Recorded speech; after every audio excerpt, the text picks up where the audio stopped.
My brother didn't invite me to his wedding. No save the date, no text, not even a pity phone call. I'm Maya. I'm 28. And according to my family, I'm the embarrassment they were desperate to erase from their picture-perfect life. The night everything shattered, we were supposed to be discussing seating arrangements and flower choices. Instead, my brother looked me straight in the eye and smirked. Finally, a wedding without the family screw-up. My mom crossed her arms and said, "This celebration is only for people we actually want there." Slow and deliberate, like she'd practiced it in front of the mirror. My dad didn't even flinch. He just muttered, "Some people just don't fit at family events." Like I was some stranger who had accidentally wandered into their private party. I remember laughing because if I didn't laugh, I was going to shatter into 1,000 pieces right there. So I smiled, nodded like it was perfectly fine, and walked away while they all stared, convinced they had finally put me in my place. What they didn't know was that their entire perfect family facade was built on a mountain of debt with my name buried deep in the paperwork. What they didn't know was that the same screw-up they banned from the wedding was the only reason everything hadn't already crumbled. By the time the bank finally demanded what they were owed and the venue pulled out, it was too late. The invitations were printed, the dress was charged to a maxed-out card, and suddenly the family embarrassment was the only person who could possibly rescue them. That's when the desperate phone calls started. The last normal night of my old life began at Harborview Restaurant in Westbrook. The place sat on the edge of the marina, all glass windows and soft golden lighting reflecting off the dark water. Expensive, elegant, the kind of restaurant my family loved because it made them look successful. But I wasn't there for the ambiance. I was there because my mom had texted, "Family dinner, important, don't make a scene, just show up." So I showed up. I found them at a corner table near the windows.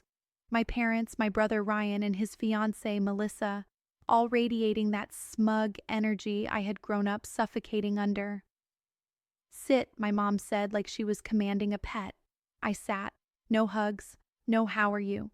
Just my brother leaning back in his chair, grinning like he had already won something. "So," he said, swirling his wine, "about the wedding, we've decided it's going to be exclusive." I already knew what that was code for, but I let him finish. "We're keeping it to people we actually love, people who make us proud, people who don't bring complications." He let the words hang there, waiting for them to land like punches. I stared at him, waiting for the punchline. There wasn't one. "You're serious?" I said quietly. "You're really banning me from your wedding?" My mom gave a dramatic sigh like she was exhausted from pretending. "Maya, every time we include you, there's drama. There are problems. We're done letting you ruin important moments. This is your brother's big day. We just don't want any of your issues overshadowing the celebration," my dad added without meeting my eyes. They were talking about my past like it was some dirty secret I had invented to humiliate them. The default excuse they always reached for when they needed to justify treating me like garbage.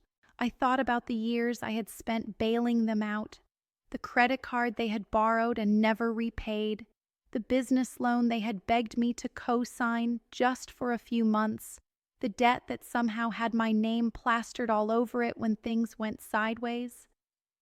I thought about the letter I had gotten from the bank last week, addressed to me only. The one I had shoved into my purse without opening because I didn't have the strength to face more numbers and threats. "So that's it?" I asked. "You ban me from your wedding and pretend none of that other stuff ever happened?" My brother rolled his eyes. "God, Maya, you always make everything about you. Finally, I get a wedding without the family screw-up." That was the moment something inside me flipped. Instead of crying or pleading, I smiled. Not because it didn't hurt, it hurt worse than anything they had ever done. but for the first time, I realized they had absolutely no idea how fragile their perfect little world really was. As I got up from the table, my phone was already in my hand. I hit the record button and slid it into my jacket pocket before I turned away, just in time to catch my brother's laugh and my mom's cold, "We should have cut her off years ago." If they wanted to make me the villain in their story, fine. They had no idea I was about to write my own. I left the restaurant without looking back, but their words followed me all the way home like a song stuck on repeat. In my small apartment overlooking the harbor, the silence hit hard after the noise of the restaurant. I kicked off my shoes, dropped my bag on the couch, and finally pulled out my phone. My thumb hovered over the screen for a second before I opened the voice recorder. We should have cut her off years ago. Finally, a wedding without the family screw-up. Their voices played back clear and vicious. It wasn't the first time they had said things like that, but it was the first time I had caught them in their own voices, unfiltered, unashamed. I sat there listening like it was evidence in a trial, except this time I wasn't the one on the stand. A notification popped up over the audio, an email reminder from the bank I had been avoiding. Subject: urgent final notice on business loan. My stomach knotted. I knew what it was about. 3 years ago, my parents and my brother had begged me to co-sign a loan for the family business. Just until the expansion pays off, they had promised. "You're the only one with good credit, sweetheart. You'll be helping the family." I had signed because back then I still believed family meant something. Then the business started struggling, payments were missed, and somehow it was always my fault. I was irresponsible.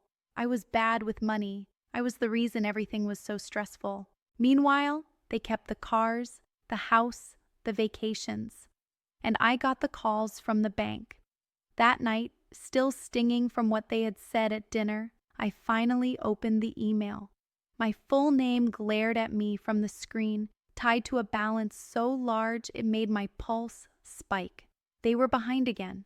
The bank wanted a plan. They wanted someone responsible. They wanted me. I scrolled down and saw something that made my blood run cold and hot at the same time. A line about options to remove or substitute a cosigner in the event of documented misuse or misrepresentation. I read it 3 times. Documented misuse, misrepresentation, evidence. I looked at my phone, at the recording still open. Maybe this was my chance to stop being their walking safety net. My fingers trembled slightly as I opened a new email to the bank. I attached the recording and typed slowly, choosing each word like it was both a weapon and a shield. I didn't accuse them of crimes or scream in all caps. I just laid out the facts. I had co-signed in good faith. I had been excluded from all decisions.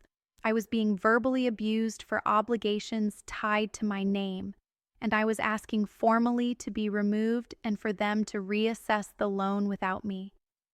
When I hit send, I sat there staring at the screen, heart pounding. For the first time, I wasn't just reacting to what my family did to me.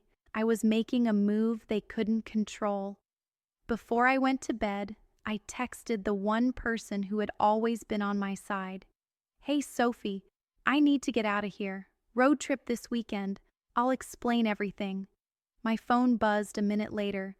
"I'm in. Wherever you want. I'm not letting you go through this alone." I lay there in the dark, staring at the ceiling, the recording still echoing in my head. I didn't know it yet, but that email would be the first domino, the one that sent the rest of their lives crashing down. 2 days later, Sophie pulled up in front of my building in her old sedan, windows down, music already playing like we were in some indie movie about starting over. "Get in, family screw-up," she joked gently, and I laughed for real for the first time in days. I threw my bag into the back seat, slid into the passenger side, and exhaled like I had been holding my breath since that dinner at Harborview. "Cabin in the mountains?" she asked.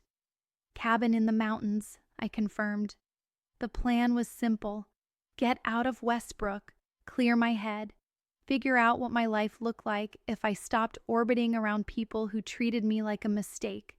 Sophie had found a rental cabin up in Pinecrest, about 3 hours north, remote, quiet, the kind of place where cell service was spotty and nobody knew your name or your family's reputation. We were barely 20 minutes outside the city when my phone rang with an unknown number. Sophie gave me a questioning glance. I shrugged and answered. "Hello, Ms. Collins. This is Patricia from Coastal Union Bank," a professional voice said. My spine straightened. "We received your email and I wanted to follow up personally. Do you have a moment?" I glanced at Sophie, mouthed bank, and she turned the music down. "Yes," I said, heart suddenly racing. "I do." Patricia thanked me for the information, asked a few clarifying questions about the loan and my involvement, and then said something that made the world outside the car go slightly blurry. "Given what you've described, and given the pattern of missed payments, we'll need to reassess the loan structure and your role as co-signer. I can't share everything yet, but I can tell you this. We will no longer be treating you as the primary point of responsibility, and depending on what our audit finds, the account privileges tied to the other borrowers may change." "Change how?" I asked, gripping the phone tighter. "I can't say until the review is complete," she replied carefully. "But if the business can't meet its obligations without misusing your credit, certain arrangements like large event payments or future credit lines may be restricted or canceled." She didn't say the word wedding, but I heard it anyway. After we hung up, I stared at my reflection in the cracked phone screen. All my life, my family had made me believe I was the dead weight dragging them down. Now a stranger with a calm voice and a bank email address was telling me the opposite, that I had been holding them up, and I had every right to step away. "You okay?" Sophie asked softly, eyes still on the winding highway. "I think I just kicked a leg out from under their house of cards," I said quietly. "On purpose?" "In self-defense," I answered. "They built everything on money that wasn't really theirs, on my credit, on my silence." Sophie nodded slowly. "Then maybe it's about time they learned what happens when they push away the person holding everything together." We drove in thoughtful silence for a while, the trees growing taller on either side of the road as we climbed into the mountains. Then my phone started vibrating non-stop, texts, calls, notifications stacking one on top of another. Mom, Dad, Ryan, unknown numbers, group chat. Sophie whistled. "That can't be good." I turned the screen so she could see the preview of the first message from my mom. "Call me now. It's an emergency." The second message read, "The bank just froze everything. They're saying there's a review. What did you do?" My brother texted separately. "Did you seriously go crying to the bank? You're going to destroy my wedding." Another one followed seconds later. "Fix this, Maya. You owe us." I let the phone buzz in my hand while the road curved higher into the forest and the sky opened up above us. For 28 years, any time they yelled emergency, I ran. This time I just watched the notifications pile up and put the phone face down in my lap.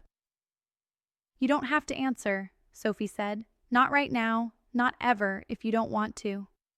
My chest ached, but it wasn't the old suffocating guilt. It was something new, like muscles waking up after being numb for years. "They banned me from the wedding," I said quietly. "They made sure I knew I wasn't family when it looked like everything was perfect. Now the bank pulls one thread, and suddenly I'm family again. Suddenly I'm the hero they expect to clean it all up." Sophie smiled without humor. Funny how love comes back when the money goes away. My phone buzzed again with a new message from my mom. "The venue just called. The payment bounced. They're going to cancel if we can't fix this today. Please, Maya, you're the only one who can talk to the bank. My heart clenched at the word please. I had waited my whole life to hear that word from her. But I couldn't forget the other words from the restaurant, the ones I had saved forever in my phone. We should have cut her off years ago. I picked the phone up, took a breath, and typed back one single line. You made it very clear I'm not part of this wedding. Then I hit send, turned my phone off, and let Sophie drive us deeper into the mountains. By the time we reached the cabin in Pinecrest, the sun was beginning to set behind the peaks. The cabin was small but cozy, all wood beams and stone fireplace, surrounded by towering pines that blocked out the rest of the world. My phone felt like a grenade I refused to touch.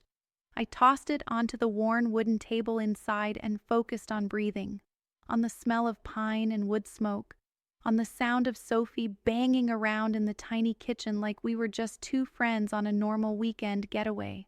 You want tea, coffee, or something stronger? She called out. Surprise me, I answered, sinking onto the old leather couch. I could feel the pressure building behind the quiet, the messages I hadn't read, the calls I hadn't answered, the life I had just stepped away from. After a while, curiosity won. I turned the phone back on and watched the notifications flood in. Dozens of missed calls, voicemails, a waterfall of texts. The family group chat that used to send pictures of holidays I wasn't invited to was suddenly full of panic. Mom, the bank says the cosigner requested a review. Why would you do that? Dad, we know you're upset, but this is bigger than your feelings. Call me. Ryan, the venue just canceled. Do you get that? They canceled my wedding date because of you. Another message from my brother hit harder. You think this makes you powerful? It just proves you're exactly what we said you are. A disappointment and a selfish little... I didn't open the rest. Sophie sat down next to me and slid a mug into my hands.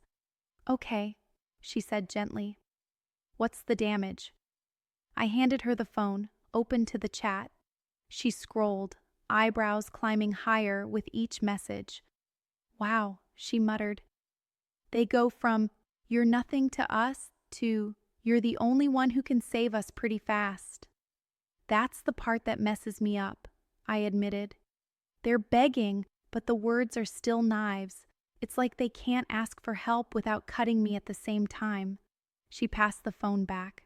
Because they don't see you as a person, she said simply.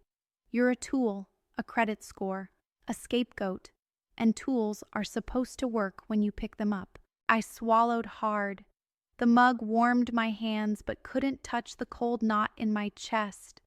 I keep thinking, I said quietly, if I help them fix this, maybe they'll finally see me. Maybe they'll finally say they're sorry.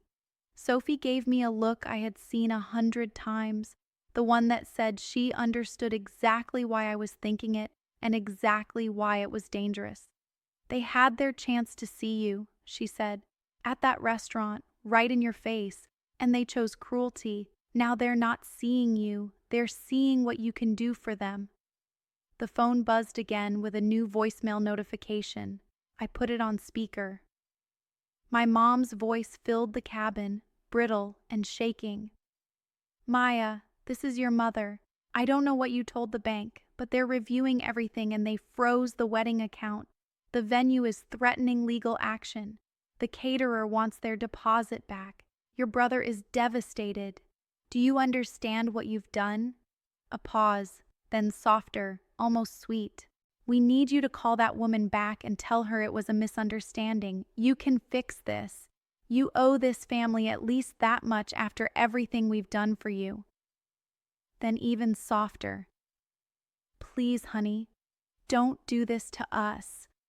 Sophie met my eyes when it ended. That please wasn't for you, she said. It was for the money.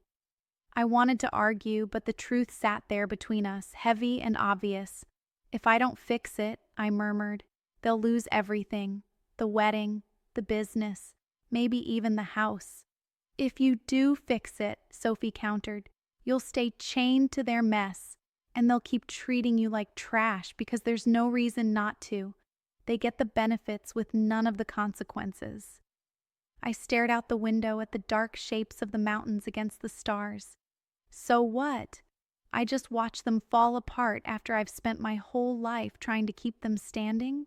No, Sophie said gently. You stop pretending you're the one holding up the sky. You give it back to them. Let them feel the weight of what they built. I thought about the little girl version of me who used to sit on the stairs, listening to my parents fight about money, promising herself she would grow up and fix everything. I thought about the teenager who worked extra shifts to help pay bills that somehow never disappeared. I thought about the 20-something who co-signed a loan because she thought helping and being loved were the same thing. Maybe, I whispered, more to myself than to Sophie, the real revenge isn't doing something awful back. Maybe it's just refusing to save people who would gladly watch me drown. Sophie smiled sadly. Exactly. I turned my phone off again and set its screen down on the table like I was setting down a weapon I was finally done using against myself. I'm not calling the bank back, I said. I'm not fixing this. My chest hurt. But underneath the pain, there was something steadier.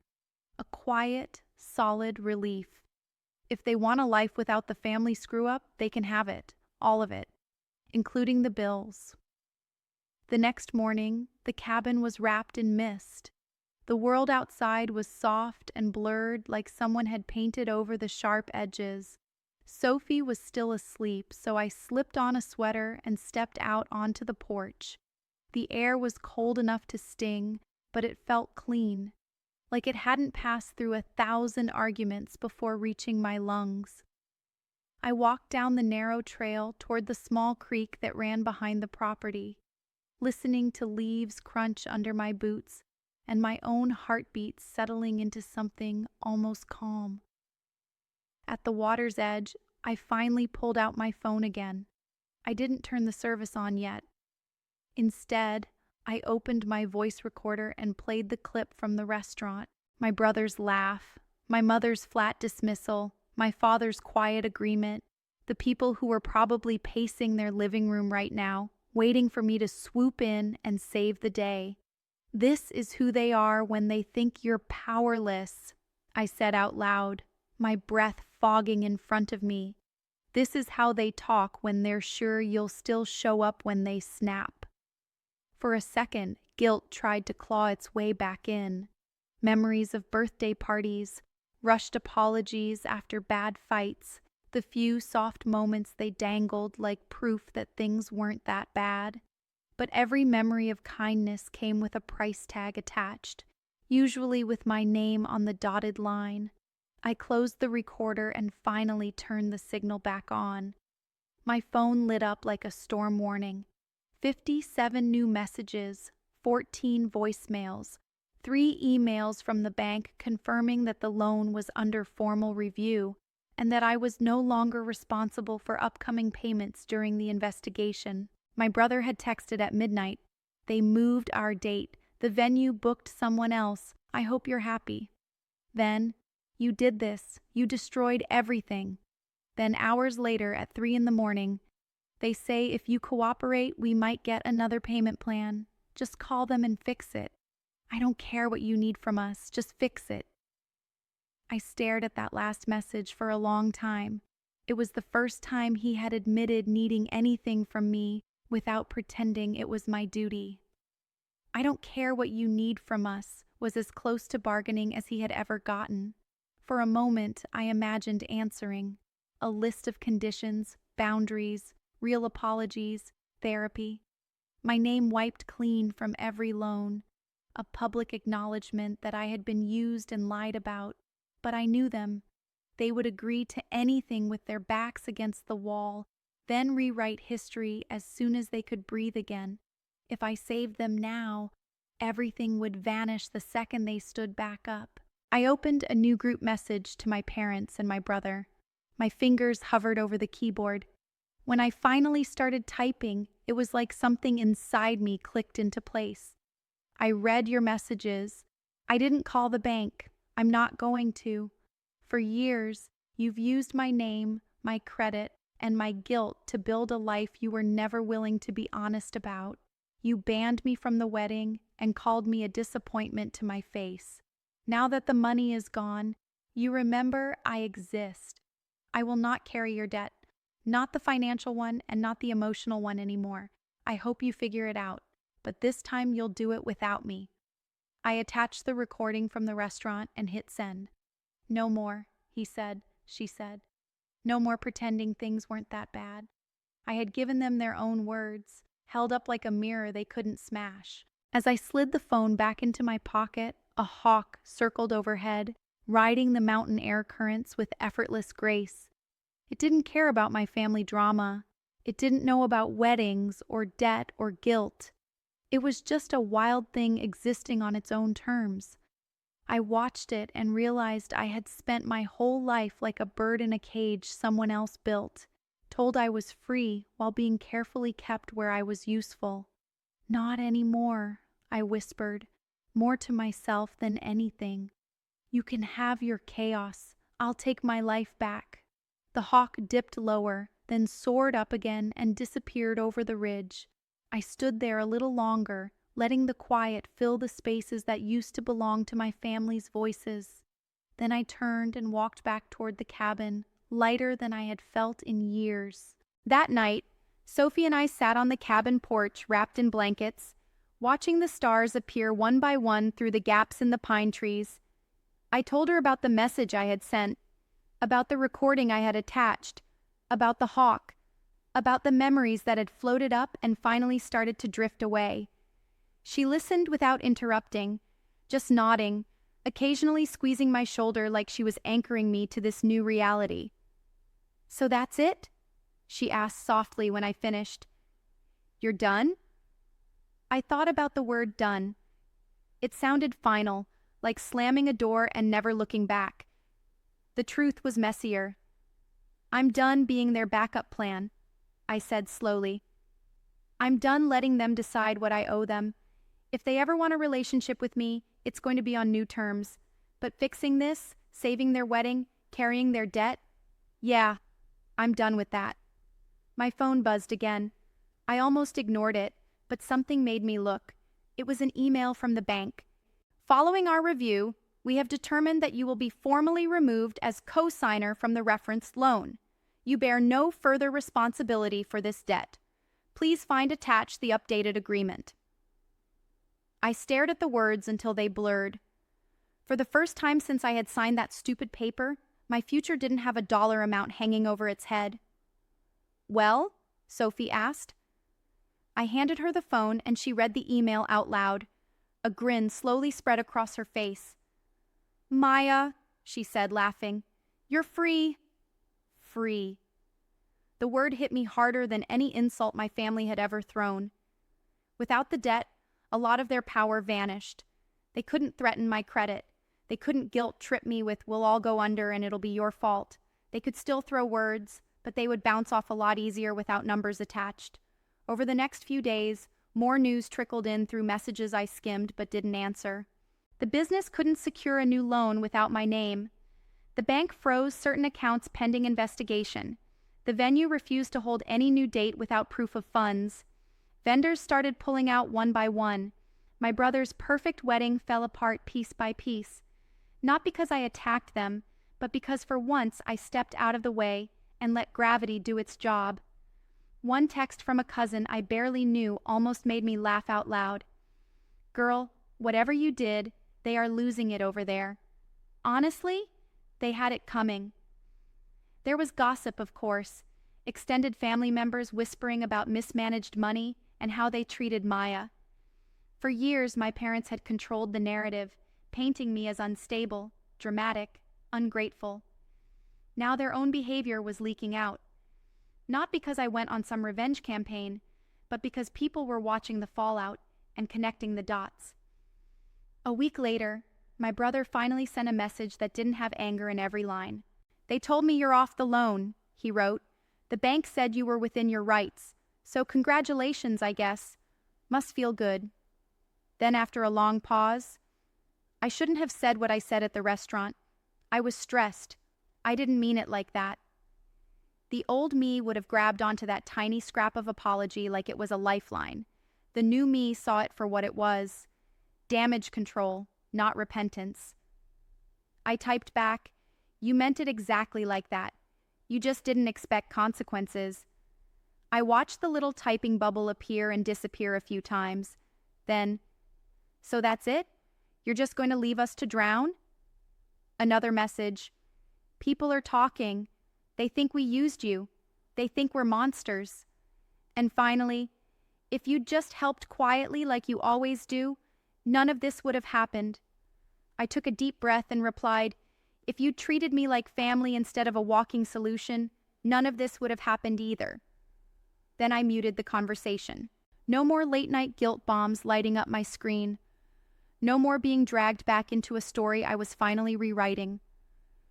A month later, I signed a lease on a new apartment in Ridgemont, a small town about an hour from Westbrook. Close enough to visit Sophie easily, far enough to feel like a fresh start. The apartment was nothing fancy, just a one-bedroom with big windows and a view of the town square. But it was mine, paid for with my own money, tied to nobody else's name. I started a new job at a marketing firm downtown, something completely separate from the family business and everything connected to it.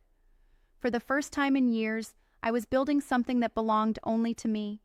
I started budgeting for things I actually wanted: a photography course I had dreamed about since college, a trip to Portland to see the coast, a life beyond crisis management and family emergencies. On a quiet Sunday evening, I sat at my new kitchen table with a cup of tea, opened my laptop, and started typing out the full story. Not just for myself, but for anyone who had ever been told they were the problem for noticing the truth. I didn't name names at first. I didn't need to. I just talked about debt, about boundaries, about what it costs to stop saving people who were happy to watch you burn. I posted it anonymously on a forum for people dealing with difficult families. The responses came flooding in within hours. I thought I was the only one. This is my family exactly. Thank you for putting into words what I couldn't. Eventually, I started sharing more openly under my own name. Not out of revenge, but because I wasn't ashamed anymore. The messages that came in after that weren't from my family. They were from strangers. People who had co-signed loans for relatives who didn't deserve their trust. People who had been used, blamed, cut out. People who needed to know they weren't alone. My family never publicly acknowledged the story, but I know they saw it. A distant aunt I hadn't spoken to in years sent a single message: "Proud of you for telling the truth." That was more validation than I had ever gotten from the people whose last name I share. Do I forgive them? Some days a little, some days not at all. Healing isn't a straight line. There are mornings when I wake up and the old guilt tries to creep back in, whispering that I should have tried harder, given more, been better. But those mornings are getting rarer, and I can tell you this: I don't miss the version of myself that would have crawled back just to sit in the last row of a wedding I was never really welcome at. I don't miss the girl who thought love meant being useful until there was nothing left. My brother got married eventually. A smaller ceremony, from what I heard through the family grapevine.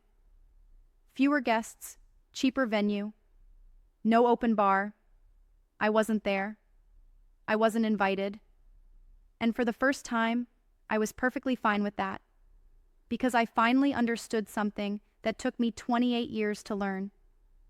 You can't earn love from people who only see you as a resource. You can't prove your worth to people who decided you were worthless before you ever had a chance. And you can't save a family that would rather drown you than admit they needed you. My brother banned me from his wedding. My parents called me a disappointment and erased me from their special day. When their debts finally canceled the whole fantasy, they came running, begging me to fix it. I didn't. I let their choices catch up to them. And for the first time in my life, I chose me. So now I have a question for you. the only one that really matters after everything I've told you. When the people who broke you come crawling back because they finally need you, will you hand them the same power? Or will you finally choose yourself, even if it means letting their perfect picture fall apart?